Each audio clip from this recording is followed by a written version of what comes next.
Welcome to the very first episode of Graybeard Gaming Podcast, a podcast where we discuss the gaming industry from fans of all gaming, not fans of corporations and media. I'm your host, Scott, and I have with me across the world, Liam. Liam, I think that sums up what we want to do. Yeah.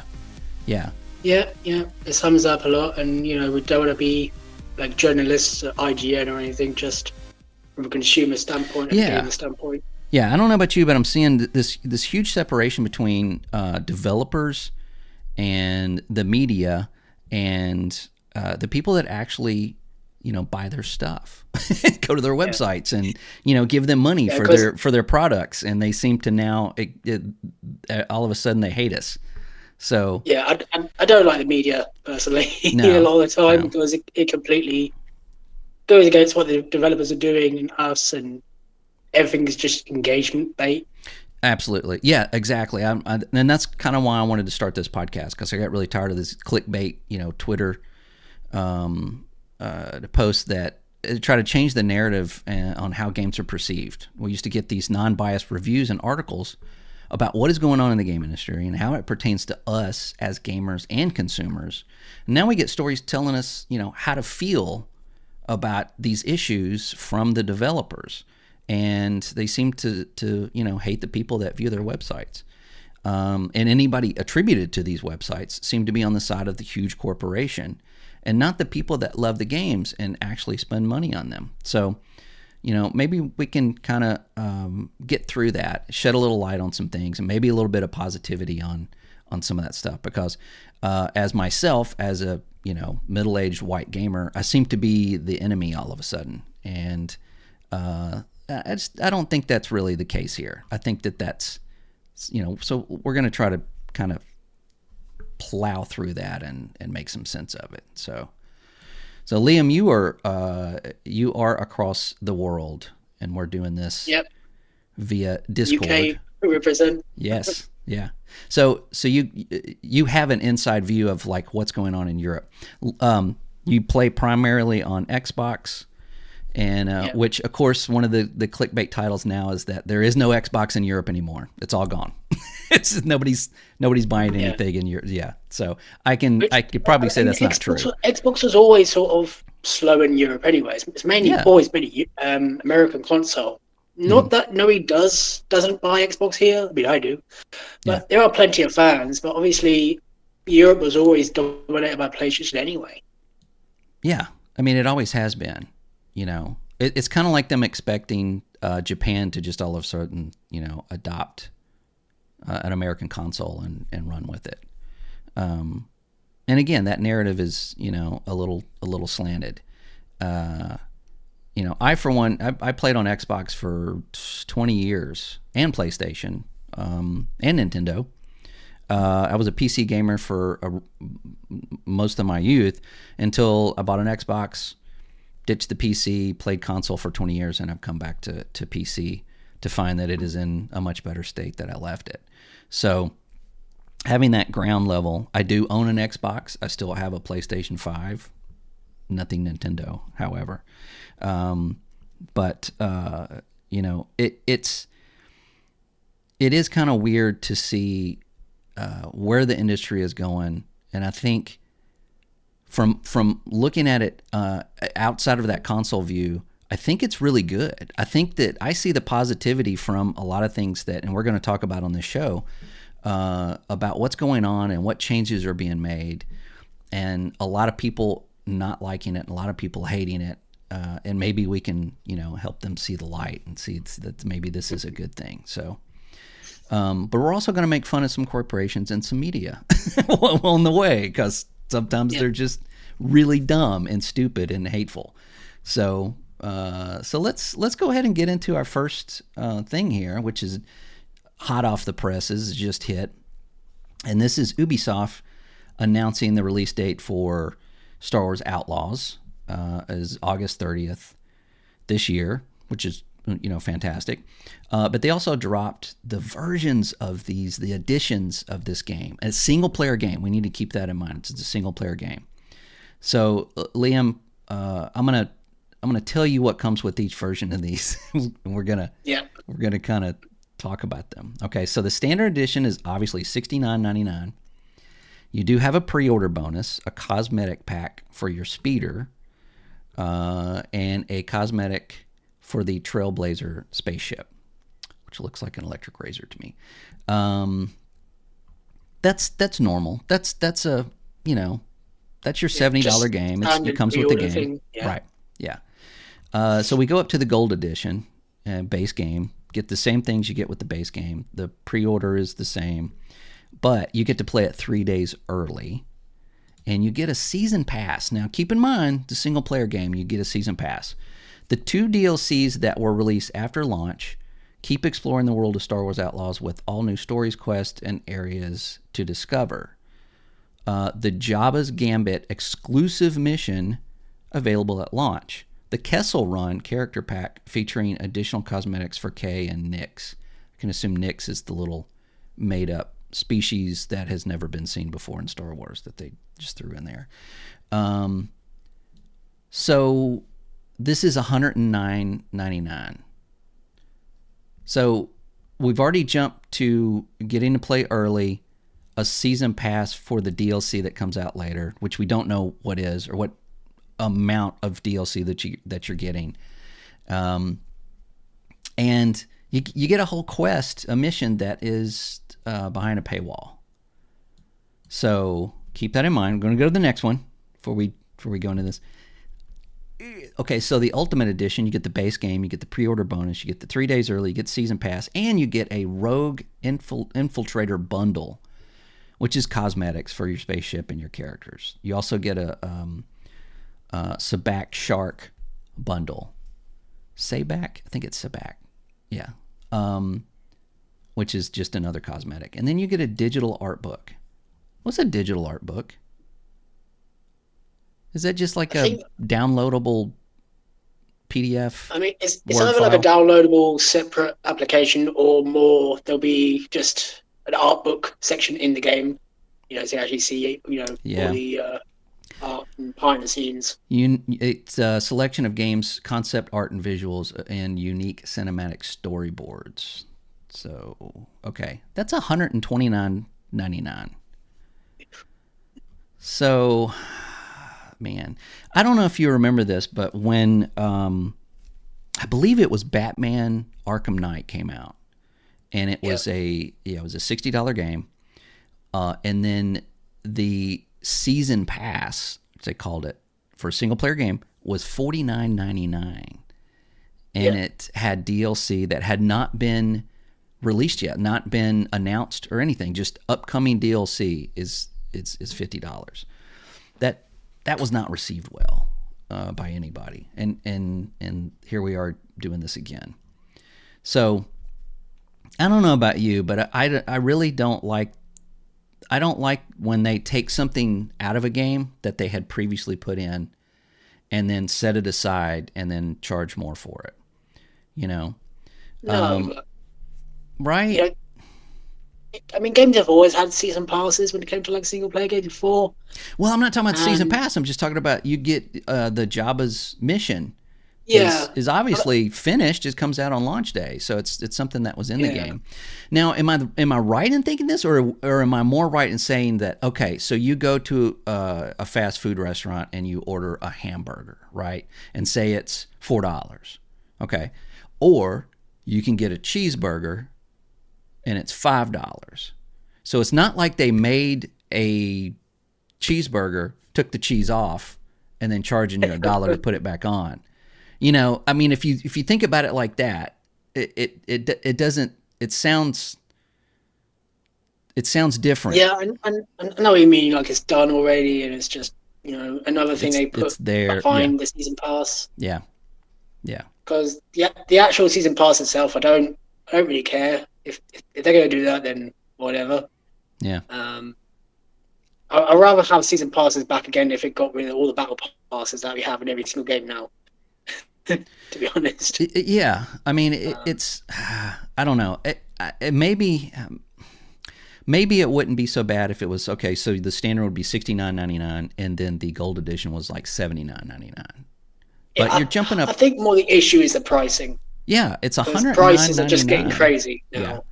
yeah. It just doesn't seem I like remember you're Ultimate getting. Editions. I don't know if it was the same in dollars, but Ultimate Edition was like £90, maybe $100 before, and when there were Yeah, $60 games, now we're getting 130, 140. It's I think yeah, that's more yeah. the problem. It used to be like 69 or 59.99, and then 69.99 for like the special, and then like maybe $99 for the special. Yeah, I Or think we're they. just paying a lot more now. Um, Yeah, I mean it's just they're why just people trying are to so get more mad. money out of it. Now here's the flip to this, okay? So get this, and this is what cracks me up because I see all of this and I'm like, again, we're trying to look at this as consumers, that because this is what we spend our money on, and not as somebody that's like, oh, I have an Ubisoft tattoo, right? That's like I see what they're doing here, but you can get the base game, the pre-order bonus, 3-day early access, season pass, the Rogue Infiltrator bundle, the Sabak Shark bundle, the digital art book, if you just subscribe to Ubisoft Plus for $17.99 a month here in the Yeah, US. they still got the subscription. Yeah, Yeah. So normally they would only give you the base game for that, but now it seems like, to me, it looks like here is this egregious, overpriced stuff for this game that just kind of more pushes you toward their subscription service. Because they typically don't do that. They typically don't say, hey, here's all the stuff that you get with the super duper mega bundle, right? Just pay for a month. Ubisoft do the subscription though. That's one thing that they do have, Mm-hmm. rather than like Game Pass or EA Play. They do have like you got to the subscription. You have everything. All the games are like their Ultimate Editions. Mm-hmm. I think it is a bit more per month. Yeah, they do have like all the Ultimate stuff on there. But So like all it of the could all be the Ubisoft stuff on overcharged Plus, as well. yeah. So you're saying all the stuff on Ubisoft Plus is like the mega version of Yeah, everything. like Okay. like just everything you get. Yeah. It still looks to me like it's just overpriced to push you toward that subscription service. Probably, yeah, Um, probably. But the thing between Ubisoft and if that was the case, I think they need a lot more games to come out from them. Because if I was to pay for all Ubisoft Plus all year round, the only thing I get would be like 2 Assassin's Creed and Far Cry's, and you know, yeah, I don't see how they maintain a year long. Like when Jedi Survivor came out, I really wanted to play that game. Um, but I just paid like $14 for EA Plus, or yeah, EA Pro, and I played the game and kind of was glad I didn't spend $70 on it, and I'm good. So I mean, this is it to me. It's like, holy crap, this is garbage. Oh my god, the gold edition is there's a mission behind paywall. The ultimate edition it's got a PDF with it. Or you can just spend $18 and play and get all of it. Of course, you don't get to keep it, obviously, but you get to yeah, experience all of that for a month, or maybe another month if you want to play it. So, man, it makes it hard for me. If I'm just like, this is bad, this is bad, this is bad, but then again, at the bottom of it's like, is it bad? Because you could save a lot of money if you really want to play this game. You could pay $18.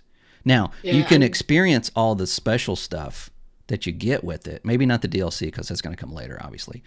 Um, but then if you like the game that much, you can just go back and buy the base game for yeah. $69.99. So you've essentially, I think the problem with Ubisoft is as well because they do these crazy prices, but if you wait 3 months, like it's probably yeah, what's this going 50% to off by be? then. Yeah, Like exactly. their sales are ridiculous. Mm-hmm. Mm-hmm. Well, especially on PC, even the stuff they have on PC and the stuff they have on Steam, um, they'll have a sale and like you can get like, was it Ghost Recon Breakpoint for, $11, So yeah, I think the moral to the story here is that don't pre-order games. Wait till they come out. Don't spend, an exorbitant amount of money on stuff that is not, tangible. And if there is a subscription service, I personally don't think there's anything wrong with paying a monthly subscription fee to play a new game. I did the same thing with when the Avatar game came out, which I thought was kind of terrible, but I'm glad I didn't spend $70 on it. I just, kind of wasted $18. I don't know. Ubisoft don't have like huge technical marvel of games, really. So people just like buy a subscription for a month, play it, and then be done. Yeah, and that's what they want. I mean, I think that's what they're, everybody's pushing toward. But the game itself, so outside of that, I'm a huge Star Wars fan, or I was. Apparently, I can't be now because Disney says they don't make it for me anymore. But I don't know if you saw the tweet or not, but they tweeted out that the character Kay was like the first female protagonist in a Star Wars game in like 50 years. And of course, that's completely false. I guess they didn't play Battlefront 2. They didn't play Jedi Knight Mysteries of the Sith. They didn't play that horrible, I think it was a Game Boy Advance game. I can't remember the name of it anymore. So these guys don't know Star Wars. If you put a coat on a droid, you don't know Star Wars. If you have a trailer where the Empire is cutting deals with, I don't know, anybody but Lando Calrissian, you don't know Star Wars. It just, bleh. I don't know. If this was not a Star Wars game, it would look more appealing to me, but oh man, I think I don't know. Star Wars is in a strange place, honestly, as an IP, as a franchise, because they keep wanting to expand all this stuff, but then they sort of ignore all the rest that was already done. Yeah, well, it's not just that; it's just kind of like they just hand it over to anybody. They're like, even with the last 3 movies, and we're gonna talk. This is game related. We can talk about this. With the last 3 movies, J.J. Abrams admitted that's like he was pulled in to do the first one, and then they didn't have a plan for the second or third movie. Like they didn't even know where it was going to go, and then they give it to Rian Johnson, who was just in my opinion, completely trashed it. Like didn't understand the source material or anything. And they do the same thing with these upcoming TV shows and movies. They hand it off. They've given the next franchise to someone that has never made a full-length feature film. Now, Liam, if you owned a $6.2 billion industry franchise, and you wanted to make a new movie, so I mean, the guy that just drove you to the airport, you go, hey, come with me. You're the new director for, that's kind of what it feels like. It's like they just, they're not, and I'm sure the lady that they've gotten for that is she's an Oscar nominated documentarian. Like maybe she did win an Oscar. I don't know, but that's a little different from making a big budget sci-fi special effects, lightsabers and blasters. And that just doesn't seem to, I don't know. So now we're seeing kind of the same thing on the game side. We're seeing where it's like, oh, Star Wars, well, here you go, whatever. DICE, when they started working on Battlefront, it was like the first game outside of LucasArts that was Star Wars in a long time. And they said Disney was like there every day. Like, nope, that blaster, the it's like the trigger on that is a little too small. That needs to be bigger. And that AT-AT is too big. It needs to be exactly this size. They said they were very integrated with the game and making sure that it was very authentic to the movies. Now it just seems like they're like, oh yeah, just go do whatever you want. Just make a Star Wars game. Just, doesn't have to make sense. Doesn't have to be in the same universe. You've got to, characters or species that are out of character, doing things that they wouldn't be doing. You got the Empire doing things that they wouldn't normally do, and you got a species of animal that has never been seen before. That just looks like it's kind of been thrown in. I don't know. I don't. This may be a good game on its own, but I don't think it's going to be a good Star Wars game. I'm just going to say that. That's a problem, and I think Ubisoft tend to have that problem as well with a lot of their games. Like if I go back to like Assassin's Creed 4 Black Flag, a lot of people really love that game. Yeah. I liked it. I did like the game, but I didn't like it as an Assassin's Creed game. Right. It was like the best pirate game they had. Yeah. Well, that's what a lot of people are saying. It's like, why did you not just make a pirate game? Like, and then they made Skull and Bones, and we won't talk about that. Yeah. Oh yeah, we will at some point. But right, it just and again, I think that's like, and then these guys, Ubisoft they'll get on Twitter and argue with people. No, this is what you want. We know what you want. This you don't know what you're talking about. You're not a game developer, And for these guys to talk bad about, like a game that's successful, like Baldur's Gate 3, they'll get on Twitter and go, that's like a flash in a pan. You don't, it's you can't make a game like that again, or whatever. All other games are like that. Somebody's jealous. Exactly. It just shows that they don't. I don't know. Ubisoft is just really weird when it comes to stuff like that. Their like outside view of things is really skewed and really strange, and we can go deeper into things like that later when we talk about Bungie. but anyway, hopefully this game, I honestly hope this game is good. I don't think it's going to be a good Star Wars game. I think there's going to be a lot of things that longtime fans of Star Wars are going to play this game and go, what? Wait a minute, what? And you can call me a nerd or a Star Wars, fanboy or whatever, or toxic. I don't care. But it would be just like if they made a Superman movie, and all of a sudden his weakness is now chocolate ice cream instead of kryptonite, because no one cared to look up the source material, right? Like he got defeated by chocolate ice cream. And everybody be like, everyone's weakness will probably be chocolate ice cream, to be honest. Right. I mean, that's my weakness. So it's probably like, the director's like, oh man, my weakness is chocolate ice cream, so we're gonna make it, for Superman. And then fans of Superman of the last 85 years to be like, hey, wait a minute, what? And then they get called toxic. That's what's gonna happen here. We'll but again, I hope it's a good game. We'll get on it. But I hope it's a good game. I probably won't get it at launch. Probably just wait like 2 months. It might be on sale.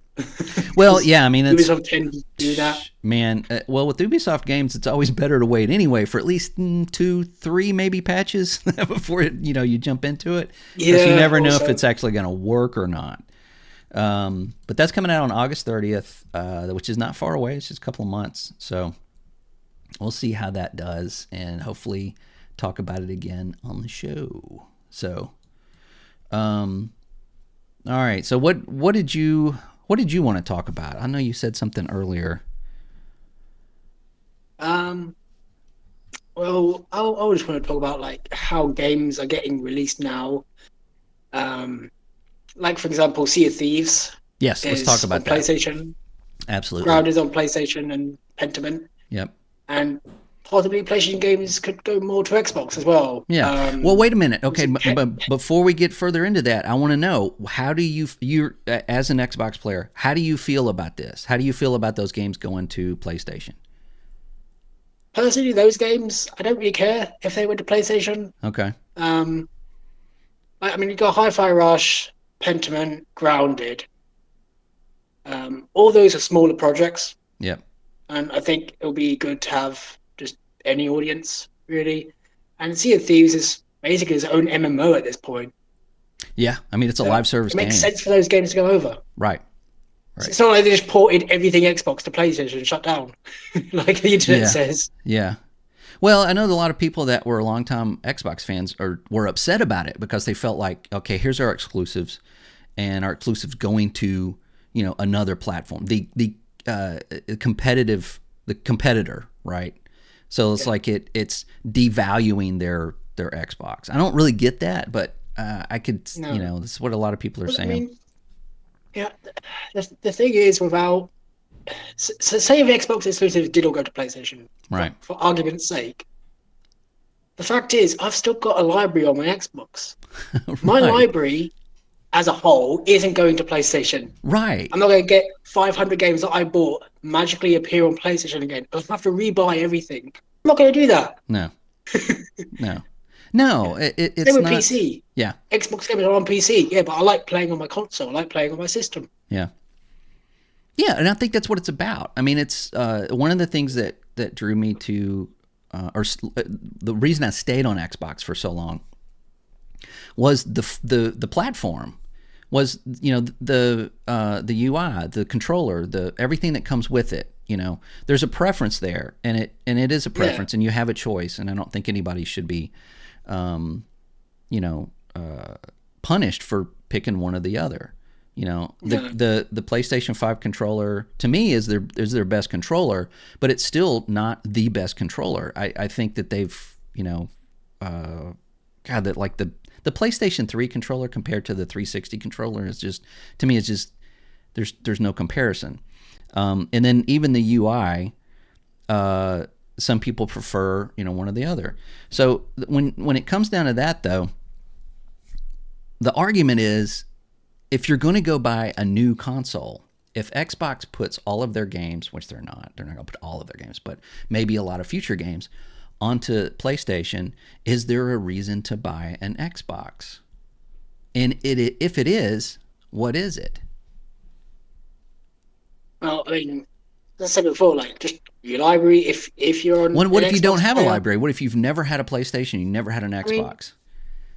If you never had one, then the question would be is you might have all these PlayStation games, or you could get an Xbox still and have Game Pass. That's an option. I think they're focusing I think more that's on a big option. Game Pass is definitely a value.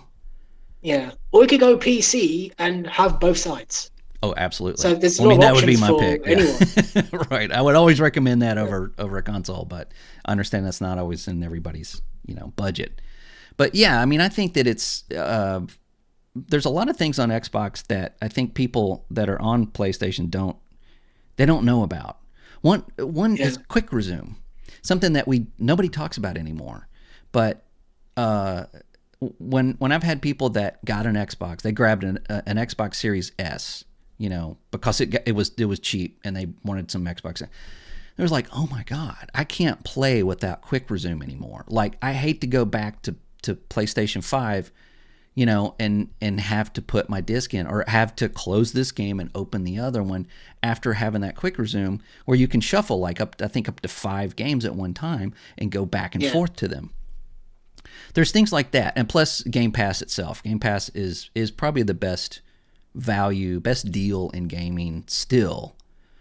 The amount of games and the quality of games that you get for, dollars a month is still hard to beat on the PlayStation side. Definitely. Yeah. And we haven't even got the whole Activision slate yet, so that's going to be a big one to hit. Those will be coming at some point, and then just the backwards compatibility as well.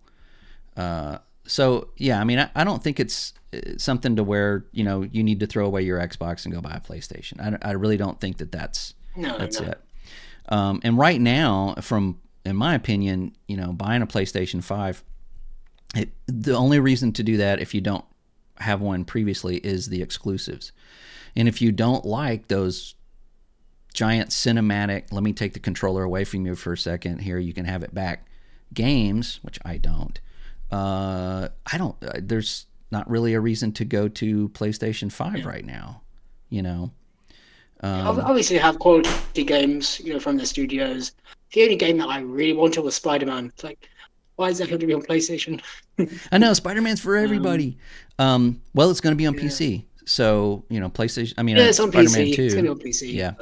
Yeah, I think I should be it for everyone, but oh well, that's just how deals work. Yeah. I mean, that's and that's what we're getting away from. And that's kind of where I'm driving this conversation to, is that those exclusives you've got Xbox exclusives going to Nintendo and Sony. I think that is absolutely fantastic. I think it's great. You have, could be potentially very soon, day and date PlayStation exclusives going to PC. Day one, just flat out going to day one. I think that is extremely good. I don't think the PlayStation sales are enough. Mm-mm. They need to they're not like sustainable. No. Software is king. Doesn't matter where your games are. Yeah, absolutely. You have to sell your games. Why sell 10 measly million copies when you can sell 40 million if you put them on PC as well? I mean, or potentially. Even I don't have the numbers in front of me, but Horizon Zero Dawn Forbidden West came out. It was cracked in 30 minutes. It was on the internet. You could download it, illegally. It still sold really well on Steam. Like, aside from that, it's like it did really good. And that's just more money for Sony. And looking at their stock, they could use it right now. I think it's a good thing all the way around. I mean, exclusives just are not viable anymore. Sony's just, Microsoft knew this 10 years ago. They knew that it was not going to be sustainable. Sony, unfortunately, is just figuring this out. They're just figuring out that's like, okay, so, Spider-Man costs like, what, $365 million to make. We sold like 10 million copies. We have a little bit of money left, that we made a little bit of money on that. They can't make a little bit of money. They have to make a lot of money. They're not in it to make a little bit of money. So had they put Spider-Man 2 day and date on PC, I guarantee it would have been 20 million. It would have been 20 million right out of the gate. That would have doubled their profit on that. But they didn't, and they still haven't. So we're gonna see that's good. But I wanted to get your idea on what that was like. It's because a lot of people are angry about Sea of Thieves. I saw on Twitter somebody was posting something about the PlayStation players get an exclusive sail and skin for their boat, right? And someone else posted, now they're easier to spot. It's like genius. It's like, this is exclusive. This is right. So when you're out on the seas and you see that sail, it's like, oh, look, here comes a noob. Yeah. Oh, look, I'm gonna get the noob. Right. Yeah. This guy just got the game. Let's go take all his stuff. So, that's probably intentional. But I mean, I think it's great. Just more people experiencing more games and better games. I think it's. As I said before, like Sea of Thieves, they hit like 40 million players without being on PlayStation. Yeah, it's not on PlayStation. They have a massive base. Yeah, they have a huge, massive base, and of course they want to grow it more. Absolutely. That's how you do it. It's not like Microsoft bought Minecraft and COD and took it away. They want to grow more. Yeah. They want to have a worldwide user base. Absolutely. And this games. Is right. And this is what's so funny is like all these people that just like think that like Xbox is in it to beat Sony. The object to the game is not to beat the competitor. The object to the game is to just make a lot of money. So they're making a lot of money. Sony's not making a lot of money. So who's winning there? The perception is, and even the games media, we could go into that for 20 minutes. How, if Sony does something, it's fantastic. When Xbox does something, it's terrible. Right? Yeah, pretty much how it goes. I don't know why. I don't know where that mentality comes from, but it's very biased. So I think that mentality came from 2013. People are still stuck there. As long as Xbox messed up, they did. PlayStation's always been the saint. They did. Yeah, and like PlayStation can do no wrong. Sony lays off people, and it's like, oh, it's understandable. It's business. Microsoft lays off people, and they're an evil corporation. Well, here's a little secret that I can let everybody in on. They're both evil corporations. They're big. They're both corporations. Yes, they want to make money. They don't care about you. You are just number on screen that spends said money. So if you think about it like that, don't condone what they do and speak with your wallet. Anyway. But as far as like, the exclusives being kind of handed around, again, I think that's fantastic. I hope I see more of that. I would not have a problem at all if Starfield went to PlayStation. If there's a big rumor that Gears 6 is going to go to PlayStation.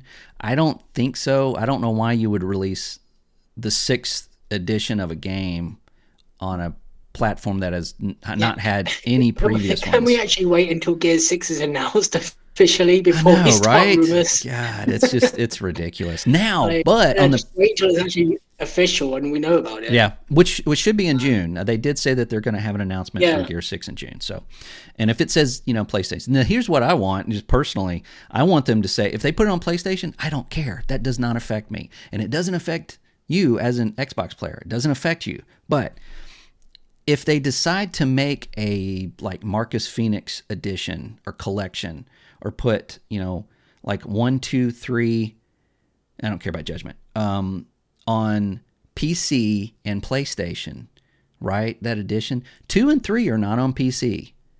Why? I don't know. That's never been put on PC. I would love to have those on PC, have the whole collection. Yeah. I've got all of them but 2 and 3 and Judgment. I don't care about Judgment. But, if they did that, if it pushed them to do that, then that would be a good thing for even PC players, because then they get to experience 2 and 3 and the whole Gears of War franchise. And so would PlayStation. PlayStation would, get to experience those games from the very first one up to 6. Why not do that? That's just more money and more people experiencing, the stuff that you created. I think it's, and plus PC people. So, yeah, fingers crossed. I think if we were going to more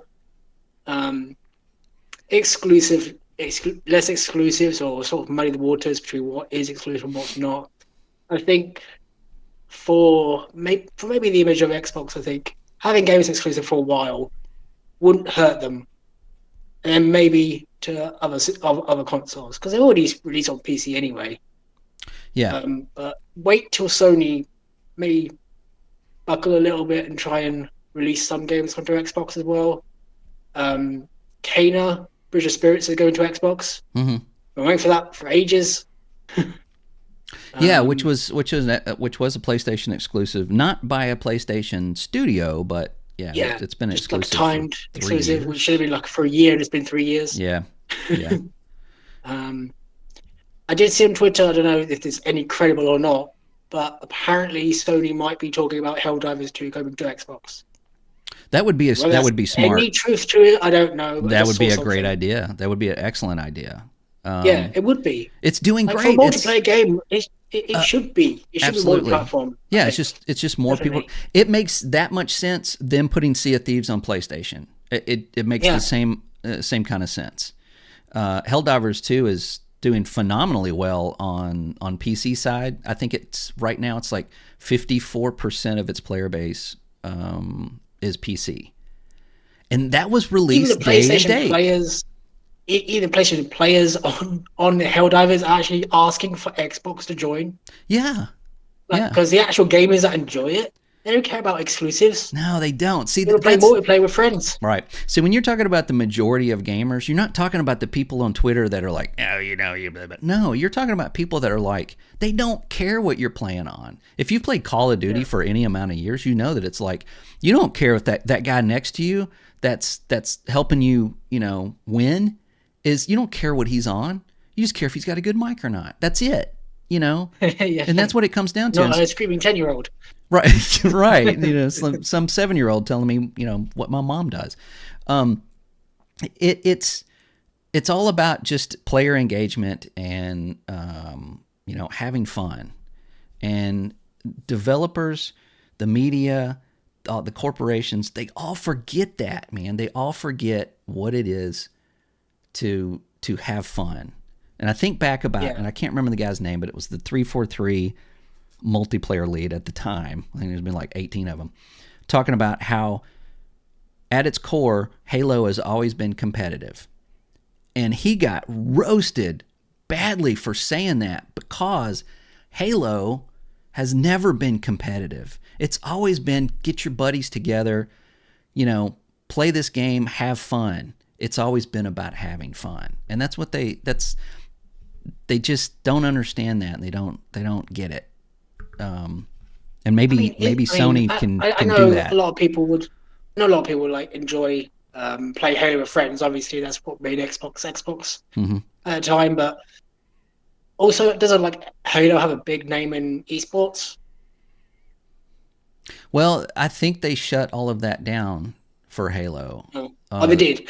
Yeah, like Halo 2 and 3, it got big, and then I think 5, it just started to dwindle. I saw a video of a guy that was like, he was going to the World Championship, and it was at a venue in a trailer behind the venue. Like, it wasn't even in the. It was like a. It was just. Oh, He was wow. like, "Oh my god, this is sad." So yeah, that competitive. It was never meant to be competitive. We almost didn't get Halo multiplayer. They threw that in at the last minute. So it's not about that. And if they don't start getting that, it's that it's about having fun, playing with your friends, playing with other people. Nobody cares what platform you're on. So Yeah. let's again, positivity. Think about it's like, gotta keep that in your mind. Don't spread the hate. Just try to reiterate that to the devs. But I can kind of see that. I mean, a day in the end, you're working on a game, you kind of lose sense of what you're doing.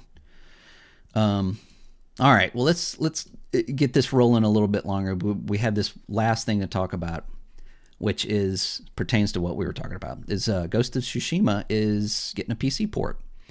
And not only that, which I think is excellent. I like that game. I don't like a lot of Sony exclusives, but I really liked that game.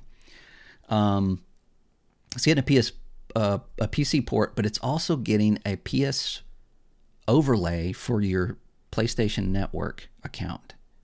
So when you're playing the game, you can actually bring up your trophies, your friends, your account, just like you're on a PlayStation.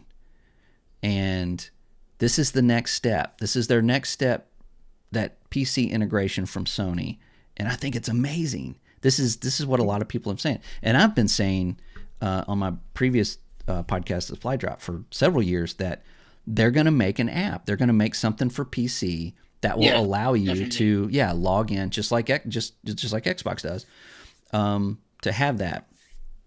So we're getting a PC port and we're getting this overlay so that you can have your account. Now, I played this on PS4, so if I log into my account, my save game, well, I guess I got to pay for it, but my save game should be there and I can just pick up where I left off, assumably. But if not, I'll have to start over, which I really don't mind.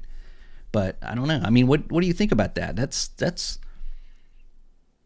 That's a big move from Sony, definitely. Very big, yeah. And not just to say, oh look, our game's come to PC after 4 years. No, they're going to move day and date, and Helldivers proved that. Mm-hmm. And this is just closer to an app or a launcher, but they're going to move on PC, definitely. Yeah, and I'm thinking that probably their next big title is going to be day and date. I really think it will be. I think it's going to be, isn't it Wolverine? I think it's supposed to be Wolverine, like next May, April or May, a year from now.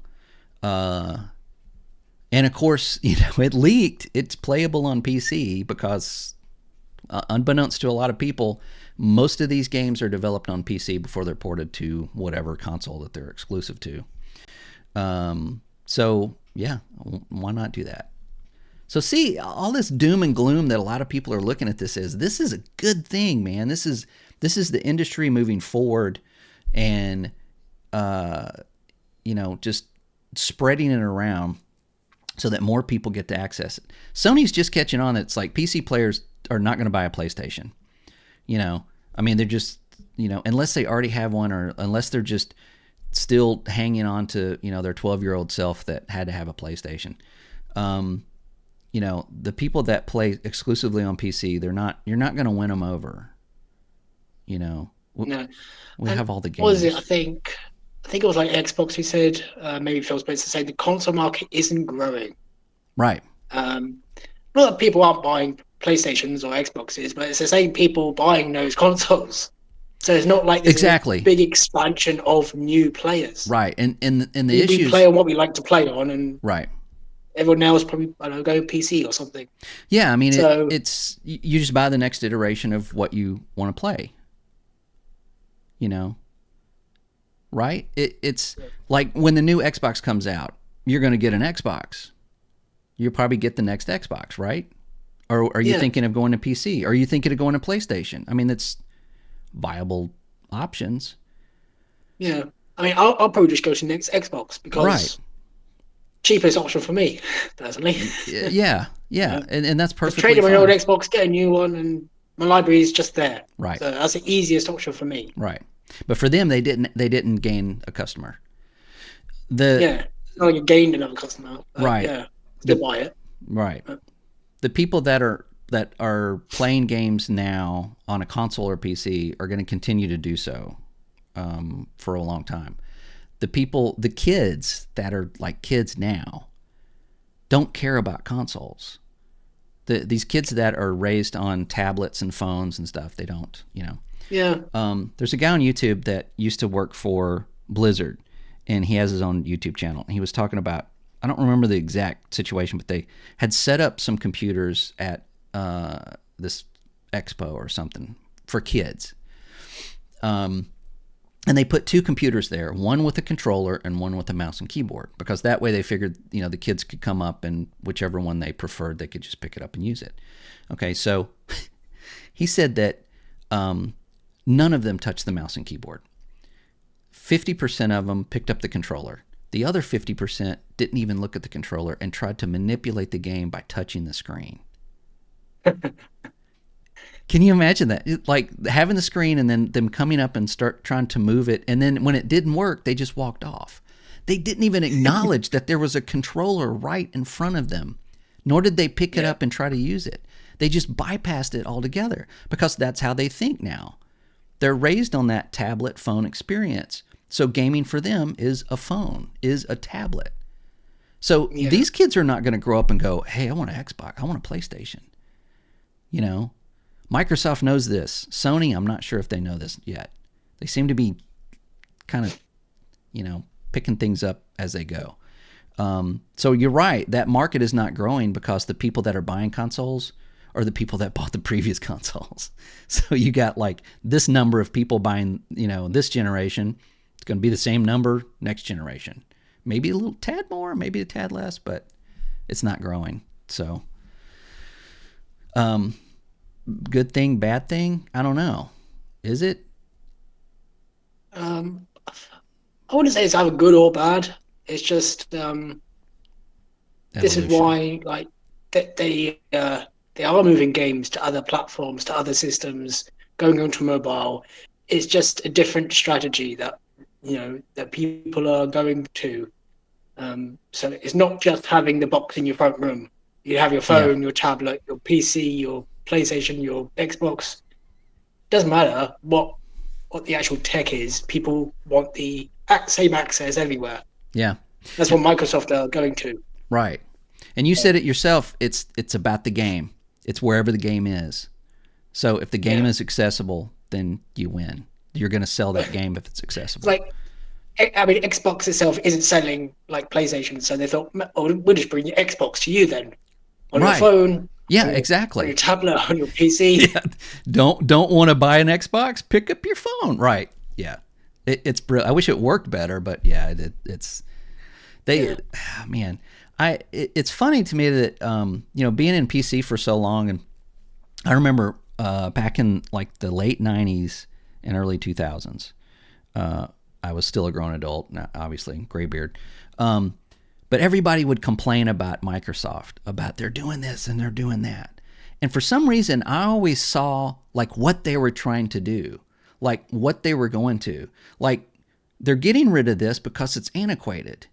It's not going to work in the future. So they're getting rid of it now and changing it to do this. And everybody like, well, no, that's not. They're just evil. They're just, they don't know what they're doing and they just hate everything. I think they are evil, but I could see what they were doing and why they were doing it. So since then, I've always looked at Microsoft in a sense of, like they have the money to throw at certain things to see if it sticks, just like Google does. Sometimes it does and sometimes it doesn't. But it seems to be like their plan seems to be over everything that they're doing and not just singular to Xbox. They're supposedly making a handheld, right? Yeah, Rumored. A lot of Right. rumors about a handheld. I was thinking that they actually talked about this. They didn't actually say any specifics, but when they talked about their showcase, that there will be hardware this holiday season. And I'm thinking to myself, well, what would that be? Because Yeah, I mean, is if it we're new having hardware or is it just, yeah. It's probably another if we're having Xbox. refreshes of the X, say like a digital model of the X, I Yeah. don't think that counts. Because we're expecting that anyway. Yeah, but They said hardware that's full, so I was like, what hardware? So maybe that's something new. I don't know. I don't know. I think it's going to be the digital Series X, and I think that later. I don't think that, from what I'm hearing, the handheld device, it's going to be a handheld PC. It's not going to be an Xbox. It's going to be a handheld PC that will have the Xbox overlay, the UI built into it. And I don't think it's going to I don't think it's going to be Xbox branded. I think it's going to be Surface branded. I think it's going to be marketed toward like an everybody kind of thing. Like, oh, here, you can do some work on this. Oh, but you can also play Halo Infinite. You can also do this and you can also do that. I don't think it's going to be like, oh, here's a big green, handheld. It's like Xbox written all over it. I think it's going to be like from the Surface team. It's going to be in the Surface line. It's going to have the Xbox logo on it somewhere, kind of small. And it's because it's not going to be a console. It can't be marketed as a console if it's a handheld PC. So, and in that case, man, that might be really cool. I've got a Steam Deck. I love it. If somebody made a better one that I can also play Steam on, then and that doesn't start with an A and with a Seuss. Microsoft also been like hinting at they want PC storefronts on Xbox as well. So yeah, I don't know what they're trying to cook up. Really, I don't know. I think they sometimes it's like, God, you guys say the dumbest things, and they do. But are they saying it just to kind of like throw it out there, see how it's perceived and see what people do with it? Sometimes I think they do that because just to see get a feel for it. They do tend to be like, 10 years ahead of the market, for better or for worse. Because they control the market. They are the market. I mean, they're Windows. Yeah. I mean, they can see, how people are perceiving devices and what people would want out of something. So they can see that and see where it would go. But for some reason, every time they do it, they get called out for it. Yeah. Someone else does it. It's like, oh yeah, let's go that way. I mean, the PlayStation Portal, it's cool. It's fine. If you got one and you like it, I would never tell you otherwise. But I just didn't think it was a good move for Sony to not have it as a standalone anything. So hey, the PlayStation Portal actually sold surprisingly well. Mm-hmm. A lot of people actually wanted it. I don't know how much it's sold, but people actually do like it. Yeah, I mean, it's if you like it and it's viable, there's nothing wrong with that. I just think as a business standpoint, how much did they make on that, and how are they going to support it? Like, you don't hear about it anymore. Nobody talks about their Portal. They got pre-orders. They made them. They sold all the pre-orders. They sold out, and we haven't heard anything about it since. Now, if that was when you talk about Steam Deck, when a game comes out on Steam, that's like question number 3: is it going to be Steam Deck compatible? Yeah. Right. And it's usually answered. Like, I've been playing a lot of Dragon's Dogma 2. Their next patch, hopefully the next patch, is they're working on Steam Deck compatibility. So I'll be able to play it on my Steam Deck. So that's an important factor. Portal is, there's no there's nowhere you can go with it. There's nothing else you can do with it. They're not going to add any more value or functionality to that thing because it's just a screen. And I think the only thing they could add to it, because at the moment I think it's only PS5 remote play. Mm-hmm. They basically just add all the streaming services to it, like PS Now or whatever it's called. Still, there's a lot of streaming from PlayStation you can do, but Mm-hmm. for some reason it only works with your PS5. Yeah, it is reliant on the PS5, so you have to have the PS5. Now, yeah, to me it would have made more sense if they had opened that into where you can just go into your account and stream whatever they have available for streaming. Yeah, you're absolutely right. I think they would have to do that if they wanted to continue with it. Right. I agree. And maybe that'll be added later.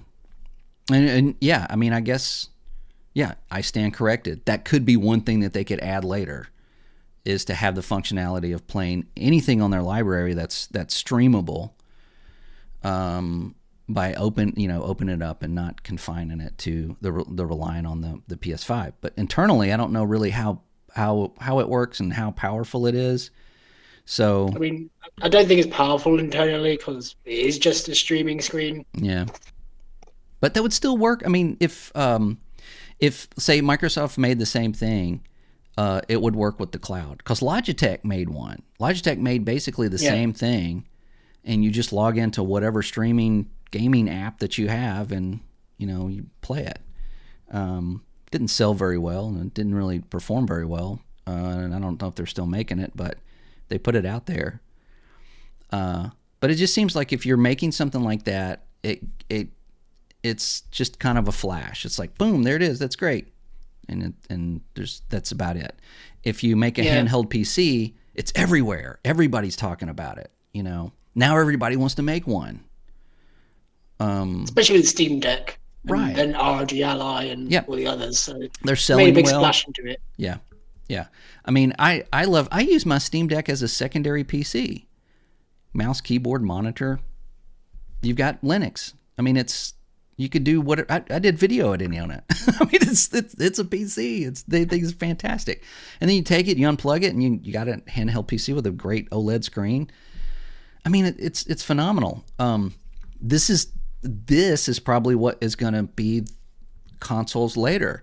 And if Microsoft is looking to make one of these, that kind of reiterates is that maybe these in the future are not going to be so reliant on televisions and things that we do. I know there's some people I know that the only reason they have a TV is because they've got a console plugged into it. They don't if they watch anything, it's on their computer or their phone. They just have the screen, for the console. If they didn't have the console, or if the screen was the console, maybe they wouldn't even need a TV. So, yeah, because I always thought, especially with like how Microsoft did their Xbox consoles, like the Series S and the Series X, with the Series S being a bit underpowered compared to it, I wondered how far that would be to have it like a portable system. Like how long would that be to make a handheld? Because if they could make that into a handheld someday, then you could just do that next to the Xbox generation. Have like a handheld Series S and the Xbox, and then you have both markets. Yeah, absolutely. I mean, and then there's their answer to that kind of negates the cloud, because if you have that handheld PC, you can take it on the go, but you can take it internally. You're not, So, yeah. I think they know what they're doing. They just have a really crappy way of letting us know, or even marketing anything. Where's the marketing for Hellblade 2? Comes out next month. I have not seen one ad. I've not seen a live-action TV commercial. I've not seen anything. Nothing. I mean, there was some previews like the other week for Hellblade 2. I don't think they're treating it as a AAA game at all. It's still, though. It's surprising, but... Yeah, but still, I mean, you need to market it. Yeah. I mean, Helldivers 2 is a AA title. tight lid on everything. But Yeah. I think we'll see more marketing, hopefully, in the I don't next couple know. of weeks. I don't know. Maybe. But Microsoft don't really market things a lot, which is strange. It really is. Helldivers 2 was on everything. Every website I went to that I frequently go to, you go to Reddit, you go anything, the ad was there, everything was there. You go to Steam, it's the first thing you see on Steam. You go to PlayStation's website, it's the first thing you see. Yeah, this isn't. I haven't seen this anywhere. But then Helldivers is a multiplayer game that you'll play But still, for hours on end. When you're talking about marketing, you want to market that next game. It doesn't matter what it is. I saw more marketing for the vampire game. I already forgot the name of it. I think I tried Microsoft's Red thing. Redfall. Thanks. I forgot about it. Yeah, I mean, they did try to market that as well. That kind of right. Yeah. But I saw more marketing for it than I did Hellblade 2. I really did. Yeah. I don't know why. I don't know what they're trying to do with that. It's just There's still supposed to be patches for Redfall this year as well. So. I don't know why, but okay. I actually like the game. It's actually a kind of decent game, especially with the performance patch, but it was just done way too early. Yeah, it was released early, and it was released by a studio that didn't want to make that game, which it kind of shows. Yeah. I mean, there is like potential there somewhere, but I will say that after the patch, the on PC, the game looks amazing. I mean, it's got the aesthetics to it are just really amazing. There's just nothing in the game.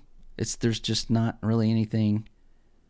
I think they wanted to make a live service game and canned it halfway through, so it's kind of just there. Yeah. And have the story, and that's it. There was a couple of developers that said when they, this was a Bethesda thing. This wasn't a Microsoft thing. This was like, hey, we need a live service game, so they kind of made a live service game. And when Microsoft bought them, they showed them Redfall, and they just like, here it is. And it is like they showed them the worst parts of it, hoping that they would cancel it. They would just go, no, we're not releasing that. And they didn't. And then they were like, oh, great, now we got to finish this thing. So yeah, that's the end result of that. The game that nobody wanted to make. I wonder how often that happens. Jeez. Yeah. The problem is, if it got cancelled, Microsoft would have heat anyway. Right. Then they'd be like, hey, what are you doing? We wanted that game. Why did you cancel a game? Right. We need games. Hey, I will tell you, and if you haven't figured this out yet, but when they cancel a game, most of the time, probably 90% of the time, it's for a damn good reason. Yeah. It is. It's for a Scalebound. Everybody talks, they took Scalebound from us. No. They were not working on that game at all. They took their whole team and started working on another one. And then when Phil Spencer went to visit them, and they were like, yeah, he's like, this is what you showed me last time. We're done. This is it. Nope. Like you can't, if you're not making the game to its fullest potential and you don't want to make it, and it's not, it should be canceled. Redfall should have been canceled, just flat out. And it shows. So, I hate to sound like the guy I just made fun of, but if Scalebound, you don't want it. You think you want it, but you don't want it. What's the guy from Blizzard? I forget his name. The guy with that huge neck. But when games get canceled, it's for a reason, and it's usually for a good reason. Unless it's EA, it's probably a bad reason. But I don't know. Yeah. Which we can, if you want, we can talk really quickly about something that ultimately broke my heart. EA announced last week that Dead Space Remake 2 is no more. They didn't sell enough of Dead Space Remake 1 to warrant them making a Dead Space 2. Why? Well, I mean, I read the comments that basically said they weren't actually in talks to make a Dead Space 2 anyway. So really, not that they got a game and cancelled it, but they didn't move forward with it. Yeah. Well, I guess that's probably smart. I mean, if you're doing a remake, you probably want to see what the sales are going to be, because it came out last January, so it's been over a year. Has it been? God, it's been that long. Yeah, because it came out on my Yeah. birthday last year. So yeah, it was released. I think it was on my birthday. No, it wasn't. That was a different game. Anyway, I really wanted it too. I thought that remake was fantastic, man. It was absolutely just amazing. I played it like 3 times. I played the original like 4 times. I played the new one like 3 times because it's just so good and it's just so well done. And it's how you do a remake. Like this is how you remake a game. But yeah, that team, the developers that made that, have now been pulled, and they're working on a single player Battlefield, the game or whatever's coming out for. So they've been pulled off that. But rest in peace, Dead Space. We might see one in the future, but yeah, when it only sells like what was it, 1 million copies? Was that all? It did. Wow. Yeah, I think it was why, because they had. Oh man, that's they not didn't good. have that many sales. Yeah. So. Well, go out and buy it. Everybody, go out and buy it. They will buy it. Everyone show support. Yeah, I don't know why that game was. The first one was critically acclaimed. The whole series is good. Even 3, everybody craps on 3, but I still enjoyed it. 3 had this really cool co-op feature. That if you're playing the protagonist, who's kind of mentally damaged after all of this trauma, right? And then your buddy, whoever joins you, plays just this like security guard kind of guy, soldier, right? So there's one part where you're going down a hallway, and if you're playing Isaac Clarke, this thing comes out of the wall, and you're like shooting it, right? And then it grabs you, and you're still shooting it, and then it drops you, and then it's gone, and it just goes away. Well, if you're the other player, you don't see any of that. It's only the Isaac Clarke character that sees it because it was all in his head.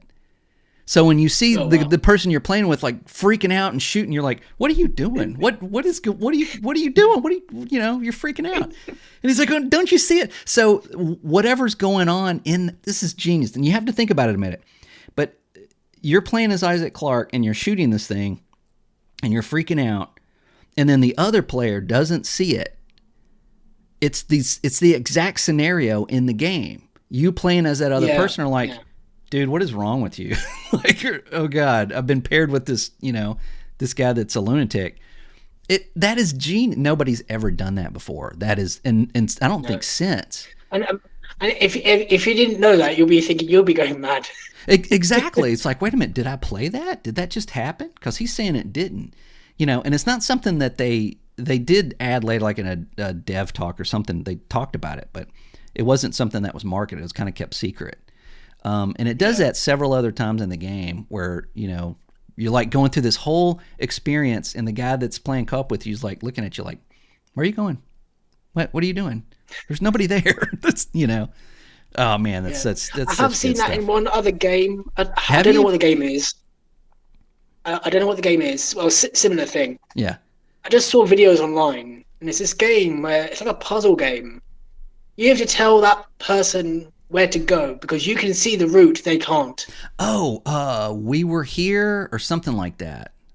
There's a game like that. Yeah, you have to talk on your, on a microphone because you're seeing stuff that they can't see, and vice versa. Yeah. Yeah, I forgot about that game. Okay, so that's they do not in the same vein, but yeah, it's still some really outside of the box thinking as far as game mechanics. Man, that's some good stuff. I love Dead Space. That's like one of my favorite franchises. Okay, well, cool. I think we can wrap this one up for our inaugural. Did I say that right? First episode of the podcast. So. Man, that was great. That was freaking awesome. Now, enjoyed that. We have, this is our very first episode, but if I'm going to throw it out there, if you'd like to be a guest on the show, you can email us at graybeardgamingpodcast@gmail.com. You just have to have a microphone, and And yeah, you come on and talk about games with some old dude and a young dude that is growing a beard. Yeah. So. Hat you for the gray beard. Yeah, absolutely. Now you just have to wait 30 years for it to get gray. And then you'll be all right. Yeah. All right. Well, thanks everybody for joining our show. We'll be back next week with more stuff to talk about.